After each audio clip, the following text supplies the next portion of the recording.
할렐루야, 오늘도 주님과 동행하는 행복한 하루 되시기를 축복합니다. 오늘 큐티 본문은 민수기 14장 1절에서 10절 말씀입니다. 오늘 큐티는 두려워하지 말라라는 제목으로 백성의 불평에 관한 묵상입니다. 말씀 질문입니다. 왜 회중은 모세와 아론을 돌로 치려고 했을까요? 이스라엘의 오늘 회중은 어찌하여 하나님이 자신을 이 땅으로 데려왔냐 이렇게 원망하면서 애굽으로 갑시다 이렇게 돌아가자고 말하죠. 이는 백성의 관심이 구원하시는 하나님이신 것이 아니라 구원된 사건에만 있었기 때문에 그래요. 3절입니다. 어찌하여 여호와가 우리를 그 땅으로 인도하여 칼에 쓰러지게 하려 하는가? 우리 처자가 사로잡히리니 애굽으로 돌아가는 것이 낫지 아니하랴.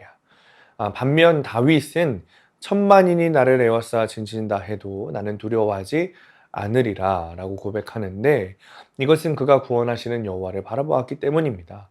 믿음으로 전진하는 성도는 눈에 보이는 사건보다 구원을 베푸시는 하나님을 온전히 신뢰해야 합니다.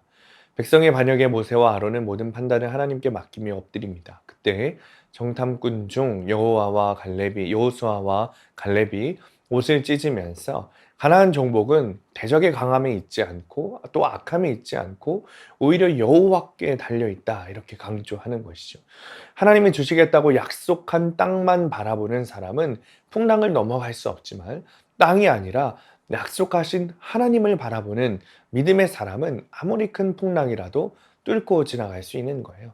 땅을 통해 내가 기뻐하기보다 나 자신이 먼저 하나님의 기쁨이 되어야 하는 것이죠. 이스라엘 자손이 가나안 백성을 두려워하는 것은 하나님의 말씀을 믿지 못하기 때문에 그렇습니다. 그러나 약속의 말씀을 믿은 여호수아와 갈렙은 가나안 백성이 아무리 많고 또 강해 보여도 그들은 우리의 먹이일 뿐이다 라고 복음을 들려주는 거예요. 그러나 이스라엘 회족은 복음을 듣기를 거절한 채 오히려 이를 전하는 두 사람을 돌로 치려고 했다는 것이죠. 10절입니다. 온 회중이 그들을 돌로 치려 하는데 그때 여호와의 영광이 회막에서 이스라엘 모든 자손에게 나타나시니라. 그때 여호와의 영광이 그들에게 심판으로 임했어요. 말씀을 듣지 않으면 자신의 불신을 볼 수 없고 나아가 하나님을 믿지 않고 오히려 거역하고 말게 되는 것이죠. 적용 질문입니다. 나는 교회 공동체에서 나에게 복음을 들려주는 사람들의 말을 잘 듣습니까? 내 생각과 다르다고 그들을 돌려치려 하지는 않습니까? 오늘의 원포인트, 잘 듣는 마음이 있어야 합니다. 어려운 사건을 만날 때마다 두려워하는 마음은 주님을 의지하지 못하는 마음이에요. 주님이 주시는 복만 기다리는 것이 아니라 주님 자체를 기뻐해야 두려움이 없습니다. 우리에게 복음이 전해질 때 이스라엘처럼 내 생각과 다르다고 그것을 전하는 자들을 돌로 치려고 하지 않아야 돼요. 잘 듣는 마음이 있어야죠. 오늘도 들려주시는 복음을 잘 듣고 구원을 누리는 하루 되시기를 축복합니다. 기도하겠습니다.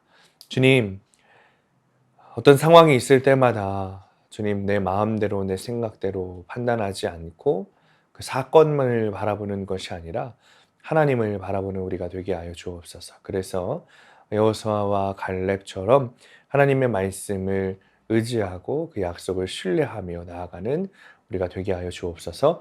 예수님의 이름으로 기도합니다. 아멘.